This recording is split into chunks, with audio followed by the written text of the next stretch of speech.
नमस्कार, मैं हूं साक्षी ममगाई। भाजपा के अनिल बलूनी या फिर कांग्रेस के गणेश गोदियाल, कौन दिखा पाएगा लोकसभा चुनाव 2024 में कमाल। मतदाताओं की चुप्पी के चलते जनता का रुझान भाप पाना बेहद मुश्किल है, लेकिन ये तय है कि उत्तराखंड की कम से कम इस लोकसभा सीट पर कांटे की टक्कर है। कैसे?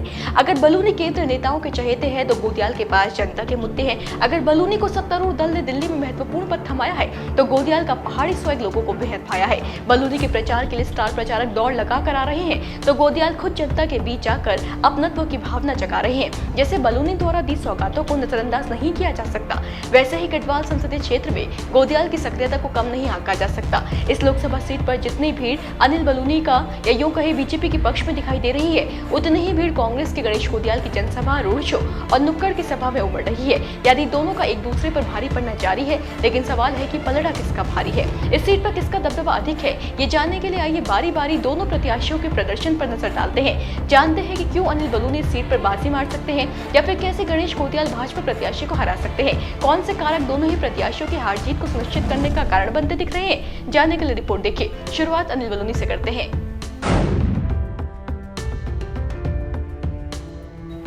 इस बात पे कोई दोराहे नहीं है कि पौड़ी गढ़वाल सीट पर अनिल बलूनी वोटर्स की पहली पसंद हो सकते हैं। इस वक्त आधे से ज्यादा लोग यही मानते हैं कि जनता का 19 अप्रैल को बलूनी के पक्ष में वोट डालना सबसे स्वाभाविक चीज है और न इसके पीछे के लिए भाजपा की लहर का तलस्म नहीं है, बल्कि बलूनी का खुद का रिपोर्ट कार्ड और प्रदर्शन बेहद प्रभावशाली है। एक पत्रकार से लेकर राज्यसभा तक का सफर तय कर चुके अनिल बलूनी पार्टी में राष्ट्रीय मीडिया प्रभारी के महत्वपूर्ण पद पर है। आम जनता में एक साधारण सी विचारधारा होती है कि अपनी पार्टी में गहरी पैंट रखने वाले नेता ही बड़े पदों पर होते हैं। ऐसे में उनके लिए जन समस्याओं को सही स्थान पर उठा पाना और आसानी से सुलझा पाना चुटकियों का खेल है। इसके अलावा लोग बलूनी को इसलिए भी चुन सकते हैं क्योंकि सत्तारूढ़ दल भाजपा में उनके कनेक्शन कितने मजबूत हैं। इस बात का अंदाजा इसी बात से लगा लिया गया है कि केंद्रीय मंत्री स्मृति ईरानी अनिल बलूनी के नामांकन में शिरकत करने उत्तराखंड पहुंच गई थी। इसके अलावा बलूनी के पक्ष में जिस तरह बीजेपी ने स्टार प्रचारकों की फौज खड़ी कर दी, यूपी सीएम योगी आदित्यनाथ को श्रीनगर गढ़वाल में चुनावी रैली करने को भेजा, रक्षा मंत्री राजनाथ को जन समर्थन जुटाने भेजा, केंद्रीय मंत्री स्मृति ईरानी को भेजा गया, देश के गृह मंत्री अमित शाह खुद कोटद्वार में चुनाव प्रचार को धार देने पहुंच गए। इससे साफ जाहिर होता है कि अनिल बलूनी शीर्ष नेताओं के बेहद करीबी हैं। यही नहीं, रक्षा मंत्री राजनाथ सिंह बलूनी के लिए प्रचार करने उत्तराखंड आए तो इशारों में ये कह गए कि जनता केवल सांसद नहीं बल्कि देश की कैबिनेट का एक अहम सदस्य चुनने जा रही है। इस बयान के बाद वोटर्स के पास एक और कारण हो गया बलूनी को मत देने का। फिर अनिल बलूनी की जीत के चांसेस इसलिए भी ज्यादा है क्योंकि पौड़ी गढ़वाल लोकसभा सीट के दायरे में 5 जिलों की 14 विधानसभा सीटें आती है। बद्रीनाथ, थराली, कर्णप्रयाग, केदारनाथ, रुद्रप्रयाग, देवप्रयाग, नरेंद्रनगर, यमकेश्वर, पौड़ी, श्रीनगर, चौबट्टाखाल, लैंसडौन, कोटद्वार और रामनगर। दिलचस्प बात यह है कि इन 14 विधानसभा सीटों में 13 पर बीजेपी का कब्जा है। सिर्फ एक चमोली की बद्रीनाथ विधानसभा कांग्रेस के पास थी, पर राजेंद्र सिंह भंडारी की पार्टी छोड़ने के बाद वो भी कांग्रेस के हाथ से फिसल कर चली गई। सारी सीटों पर भाजपा की जीत का परचम अगर लहरा रहा है तो ये मान लेना अतिशयोक्ति नहीं होगी कि 14 विधानसभा क्षेत्रों वाला गढ़वाल लोकसभा निर्वाचन क्षेत्र भाजपा का गढ़ है।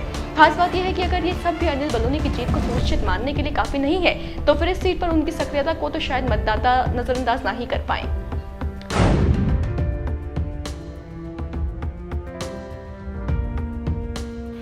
कुछ सियासी जानकार मानते हैं कि अनिल बलूनी दिल्ली में भले रहते हो, लेकिन उन्होंने पौड़ी के लिए राज्यसभा सांसद रहते हुए जो काम किए हैं उससे भी वे काफी हद तक जनता के बीच लोकप्रिय हुए हैं। राज्यसभा सांसद के तौर पर पलायन रोकने, सीमांत इलाकों में सैनिक अस्पतालों में आम नागरिकों को प्राथमिक उपचार देने, लोक पर विकास को नई पहचान दिलाने और अपने पैतृक गाँव में अपना वोट बनाने जैसी कई पहलों को लेकर बलूनी चर्चाओं में रहे हैं। इसके अलावा बलूनी ने 2018 में देहरादून से काठगोदाम तक नैनी दून जनशताब्दी एक्सप्रेस का संचालन करवाया। फरवरी 2021 में टनकपुर से दिल्ली तक पूर्णागिरी जनशताब्दी एक्सप्रेस का संचालन शुरू कराया। मार्च 2021 में कोटद्वार से दिल्ली तक श्री चिदबली जनशताब्दी एक्सप्रेस शुरू कराई। नैनीताल जिले के रामनगर के निकट धनदड़ी पुल का निर्माण कराया। राज्य में पहले इंटरनेट एक्सचेंज का कार्य शुरू करवाया। कुमाऊं मंडल के लिए एम्स ऋषिकेश के सैटेलाइट सेंटर की स्वीकृति दिलाई। केंद्र सरकार के सहयोग से लैंसडौन, सुरकंडा, मुक्तेश्वर में डॉपलर रडार स्थापित कराए। प्रधानमंत्री की विशेष निधि से मसूरी के लिए 187 करोड़ रुपए की पेयजल योजना की स्वीकृति दिलाई। सांसद निधि से कोटद्वार, उत्तरकाशी और रामनगर में आईसीयू वेंटिलेटर स्थापित किए। पौड़ी में तारामंडल और माउंटेन म्यूजियम के निर्माण के लिए सांसद निधि से 15 करोड़ की राशि जारी की। ऐसे ही कई काम बलूनी करा चुके हैं। अब आते हैं इस पर कि अगर बलूनी का रिपोर्ट कार्ड इतना प्रभावशाली है तो फिर ऐसा क्यों कहा जा रहा है कि कांग्रेस उम्मीदवार भाजपा प्रत्याशी को कांटे की टक्कर दे रहे हैं।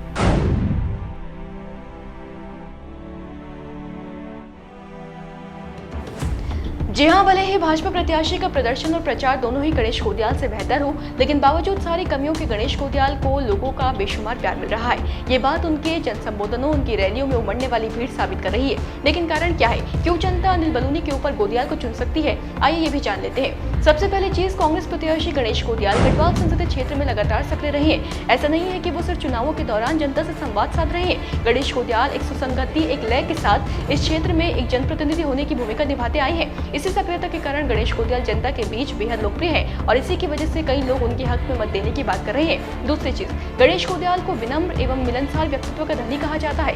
साथ ही उनके भाषणों में जनता की निस पकड़ने का सामर्थ्य देखा गया है। जब भी गणेश कोडियाल पहाड़ी बोली में जनता से संवाद करते हैं, कहना पड़ेगा कि लोग उन्हें सुनने को मजबूर हो जाते हैं। कोडियाल खुद को एक पहाड़ी नेता के तौर पर जनता के आगे पेश करते हैं, जिस कारण पहाड़ के लोग उनकी जीत को अपनी जीत मानेंगे भी तो कोई हैरानी की बात नहीं होगी।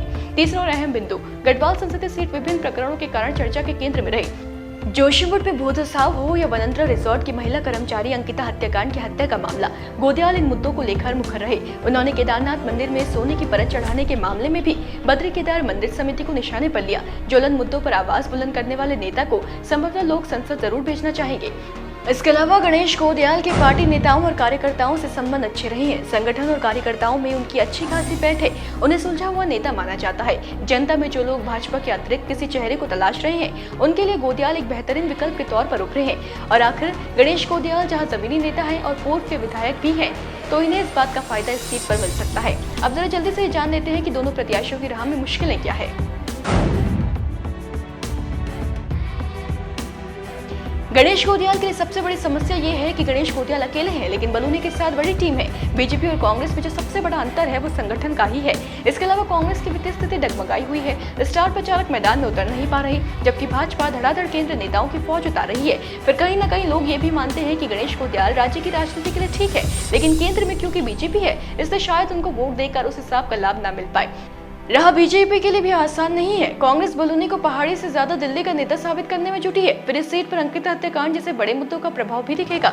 यही नहीं, ठाकुर मतदाता बहुल इस सीट पर कोडियाल और बलूनी दोनों ब्राह्मण और नए चेहरे हैं, तो यहाँ भी अंक मिलेंगे नहीं, कटेंगे भी नहीं। इस सबको देखते हुए भी माना जा रहा है कि एकमात्र इस सीट पर कांटे की टक्कर है। देखना दिलचस्प रहेगा कि कौन किसे परास्त करता है और हाँ, कितने अंतर से हराता है। इस बारे में आपको क्या लगता है? अपना मत जरूर साझा कीजिएगा। फिलहाल विदा लेते हैं, फिर हाजिर होंगे। बने रहे देवभूमि इनसाइडर के साथ।